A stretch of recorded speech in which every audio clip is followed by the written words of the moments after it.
ঢাকার ধানমন্ডির ৩২ নম্বরে বঙ্গবন্ধু শেখ মুজিবুর রহমানের যে বাড়িটা ছিল সেই বাড়িটা ভাঙা হয়েছে, সারা রাত ধরে ভাঙা হয়েছে। এবং এই ভাঙার জন্য এক্সকেভেটর আনা হয়েছে। সেটা কোত্থেকে আনা হয়েছে সেটা অন্য বিতর্ক, হয়তো খুঁজে দেখা হবে অথবা হবে না, আমি ঠিক জানি না।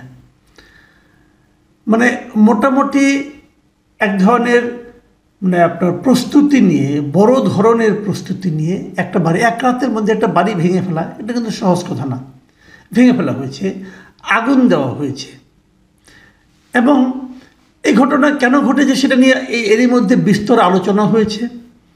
শেখ হাসিনার উস্কানিমূলক ভাষণ দেওয়ার কথা, ভাষণ দেওয়ার যে ঘোষণাটা, এটাকে উস্কানি মনে করা হয়েছে। এবং সেই উস্কানির প্রতিবাদ স্বরূপ আমাদের ছাত্র জনতা তারা করেছেন বলে কেউ কেউ বলছেন। কেউ কেউ বলছেন যে ছাত্র জনতা ভেবেছে শেখ হাসিনা ঢুকে পড়তে চায় এবং ছাত্রদের ঐক্য যে বিনষ্ট হয়নি সেটা প্রমাণ করার জন্য তারা এটা করেছে। এগুলো অনেক ধরনের কথা।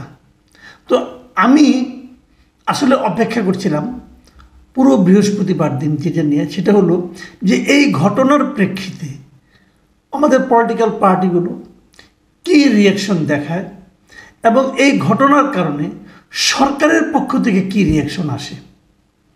সরকারের ব্যাপারটা আমার জন্য বেশি গুরুত্বপূর্ণ ছিল এই কারণে যে সরকার বুধবার দিন, দেখেন বুধবার দিন যে তারা ভাঙচুর করা হবে এবং বুলডোজার মিছিল করে ভাঙচুর করা হবে, এই সংক্রান্ত ঘোষণা কিন্তু আরও কয়েক ঘন্টা আগেই দেওয়া হয়েছিল। বুধবার দিন দুপুরের দিকেই আমি সোশ্যাল মিডিয়ায় এই ধরনের ঘোষণা পেয়েছি এবং শেখ হাসিনার ভাষণের ঘোষণাও পেয়েছি। রাত ৯টার সময় সে ভাষণ দেবেন অনলাইনে। তো এবং ওই সময় ভাঙার কথা, কিন্তু বাস্তবে শেখ হাসিনার বক্তব্যটা সেটা ৯টার সময় যদিও শুরু হয়েছে, কিন্তু ভাঙচুর কিন্তু শুরু হয়ে গেছে আরও আগেই। তো এই কারণেই সরকারের পক্ষ থেকে সেই ভাঙচুরের যে প্রক্রিয়াটা, ভাঙচুরের যে উদ্যোগটা, সেটা প্রতিরোধে কোনো ব্যবস্থা নেওয়া হয়েছে বলে আমার কাছে দৃশ্যমান হয়নি। আর্মি কিছু ছিল, বাট তারা আসলে তেমন কিছুই করেনি, চুপচাপ দাঁড়িয়েছিল। আমি যে কথাটা বারবার বলার চেষ্টা করছি, সরকারের ভূমিকাটা আসলে কী ছিল? সরকার আসলে কোনো ভূমিকাই ছিল না। আমি কালকেও বলেছি, একটা অনুষ্ঠান একটা প্রোগ্রামে বলেছি যে আমার বিবেচনায় পুরো ঘটনাতে শেখ হাসিনার ভাষণ এটা একটা উস্কানি ছিল এবং সরকারের নীরবতা মানে এটা একটা আশকারা ছিল, এটা আমি মনে করেছি।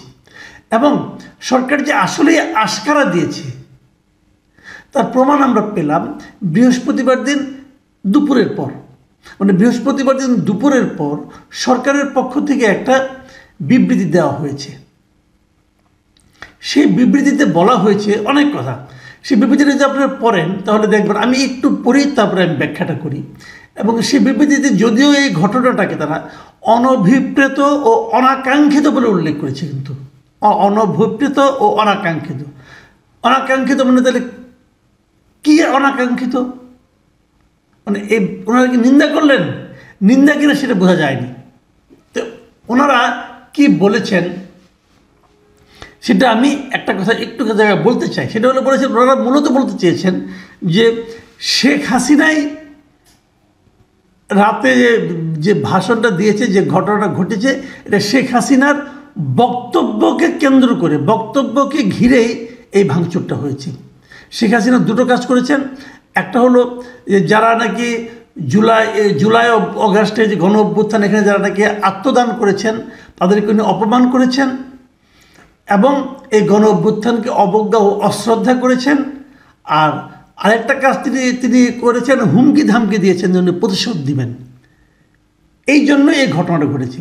তো এই বক্তব্যটা ঠিক আছে, কিন্তু আমরা তো জানি যে আসলে এই শেখ হাসিনার বক্তব্য প্রচার হওয়ার আগেই এই ভাঙচুরটা শুরু হয়েছে।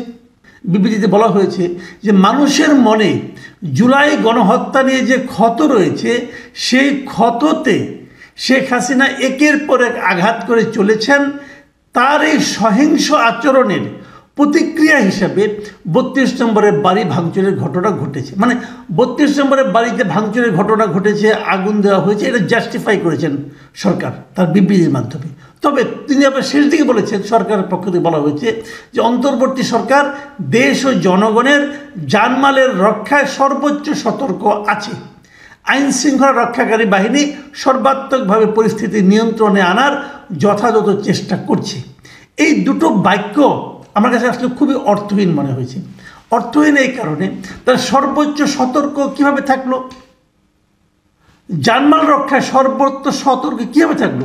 জানমাল তো মাল তো রক্ষা করতে পারেনি ভাই। এরা যে বাড়ি ভাঙতে গিয়েছে সেই বাড়ি তারা অবাধে বিনা বাধায় ভাঙতে পেরেছে। তা সতর্ক কীভাবে থাকলো এটা আমার কাছে ক্লিয়ার না। আরেকটা হলো যে পরিস্থিতি নিয়ন্ত্রণে রাখার যথাযথ চেষ্টা করেছে। কি চেষ্টাটা করেছে? মিনিমাম বাধাও তো দেয়নি, একটা লাঠিচার্জও তো করেনি। কি করেছে? গুলি টুলি করার দরকার নাই, আটকাবে তো, চেষ্টা করবে তো। কী করেছে? 32 নম্বর এখানে একজন নারীকে লাঞ্ছিত করা হয়েছে, কিন্তু সেই নারী হয়তো কি বলেছিল আমি জানি না, দেখলাম হয়তো বড় জোর সে বঙ্গবন্ধুর পক্ষে কথা বলেছে, অথবা এই কাজটাকে তারা পছন্দ করে বলেছে, তাকে লাঞ্ছিত করা হয়েছে। নারীকে এই স্বাধীন দেশে, আর আইন শৃঙ্খলা বাহিনী নাকি চেষ্টা করেছে। কি চেষ্টা করলো বুঝলাম না। এই যখন কথাটা তারা বলল সরকার, এটাকে আমার কাছে খুবই এলোমেলো মনে হয়েছে, এবং আমার কাছে মনে হয়েছে এই বিবৃতি সারা দুনিয়ার কাছে গ্রহণযোগ্য হবে না। এবং আমার ধারণা সরকার নিজেও বুঝতে পেরেছে যে এই বিবৃতি গ্রহণযোগ্য হবে না। বিবৃতির একেবারে শেষ দিকে দুটো লাইন কথা আমি আপনাদের পড়ে শোনাই। দুটো একদম কেমন যেন লাগে আমার কাছে। আমি বলি, ওনারা বলেছেন যে জুলাই হত্যাকাণ্ডে যারা জড়িত ছিলেন তাদের বিচার কাজ পুরোদমে এগিয়ে চলেছে। এই বিচার নিশ্চিত করে গণহত্যাকারীদের উপযুক্ত শাস্তি দিতে অন্তর্বর্তী সরকার প্রতিশ্রুতিবদ্ধ। বোঝা গেল যারা ভাঙচুর করেছে তাদেরকে সান্ত্বনা দেওয়ার জন্য কথাটা বলা হলো। তারপরে বলা হয়েছে উস্কানিমূলক কর্মকাণ্ডে যারা জড়িত তাদের বিরুদ্ধে কি আইনগত পদক্ষেপ নেওয়া যায় তা সরকার খতিয়ে দেখবে। উস্কানিমূলক কর্মকাণ্ড কোনটা? যারা ভাঙচুর করেছে যদি এটা হয়, এখানে যারা জড়িত তাদের বিরুদ্ধে কি আইনগত পদক্ষেপ নেওয়া যায় এটা সরকার খতিয়ে দেখবে। কিন্তু তো এটা তো আমরা সবগুলো ভিডিও দেখেছি, যারা এখানে ভাঙচুর করেছে তাদের ইন্টারভিউ বন্ধ প্রচার হয়েছে। তাদের ব্যাপারে সরকার কী ব্যবস্থা নেবে? কোনো ব্যবস্থা নেওয়ার নেই তো।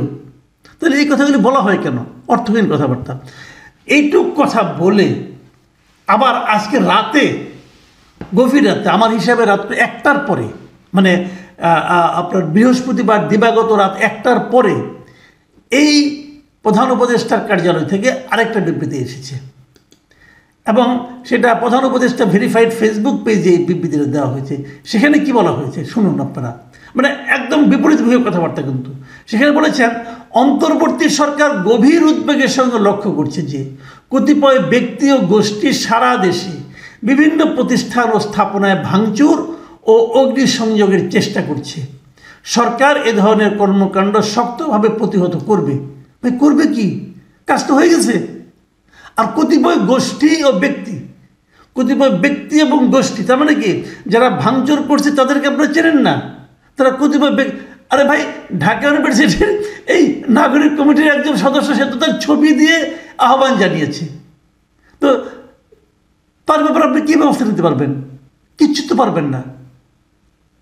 প্রথম যে আহ্বানটা যার কাছ থেকে এসেছে সে তো গোপন কেউ না, কোনো গোপন দল না, তো তারা তো প্রকাশ্যেই করেছে, এবং আপনাদের আশকারা পেয়ে করেছে। হঠাৎ করে রাত্রে 1টার সময় আপনি এত কঠোর হয়ে গেলেন কেন ভাই? আবার তারপরে বলতেছে যে অন্তর্বর্তী সরকার নাগরিকদের জানমালের নিরাপত্তা রক্ষায় প্রস্তুত কি? সারা দেশে কতগুলো বাড়িতে আগুন দেওয়া হয়েছে, আপনারা প্রস্তুত এখনো?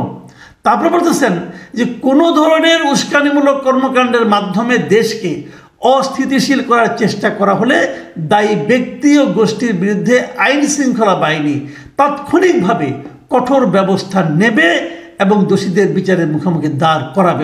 ফিউচার টেন্স, করাবে। যেগুলো হয়ে গেছে সেগুলো বোধহয় শেষ, নাকি সেগুলোও করাবেন। এই বিবৃতিগুলো আসলে কাকে দেখানোর জন্য আপনারা করেছেন? আমার কাছে এখন ওগুলি ক্লিয়ার না। আমার কথা হলো, যদি ভাঙায় আপনার সম্মতি থাকতে পারে, কিন্তু এটা নিয়ে আমার কোনো বক্তব্য নেই, থাকতেই পারে। কারণ আপনারা যদি মনে করেন এই লোকগুলো খারাপ, তাদের ভাঙতে পারেন। আপনি যদি মনে করেন এই লোকগুলো অবৈধ অবস্থায় অবৈধভাবে টাকা উপার্জন করে এগুলো বানিয়েছে, আপনারা এর বিরুদ্ধে ব্যবস্থা নিতে পারেন, ভেঙে গুড়িয়ে দিতে পারেন, কোনো সমস্যা নাই কিন্তু। বাট আমার কথা হলো কি, সরকারের অবস্থানটা আসলে কি এটা আমাদের বোঝা দরকার। সরকার যদি বলে এই ভাঙা ঠিক আছে, যেটা নাকি প্রথম বিবৃতিতে বোঝা গিয়েছিল, তাহলে এক কথা। আবার পরে যেটা বলছে কঠোর ব্যবস্থা নেবে, শক্তভাবে প্রতিহত করা হবে, এটা যদি সত্য হয় তাহলে প্রথমটার অত ব্যাখ্যা করার দরকারটা কি? তাহলে তাদের এই ভাঙচুরকে জাস্টিফাই করার দরকারটা কি ছিল? আমার কাছে মনে হয়েছে যে সরকার কনফিউজ, তারা কি করবে কি করবে না। কারণ সরকারের এই যে কনফিউশন, এই যে দ্বিধা, এই দ্বিধা সরকারের দুর্বলতাকে প্রকাশ করে।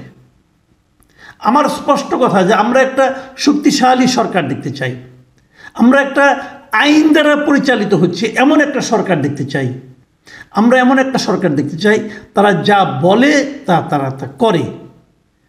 আপনারা যদি যা বলেন তা যদি না করেন তাহলে মানুষের কাছে কিন্তু হাস্যকর হয়ে যান, এবং খেলে মানুষ মানে কি দেশের মানুষ না, বিদেশের কাছেও হাস্যকর হয়ে যান।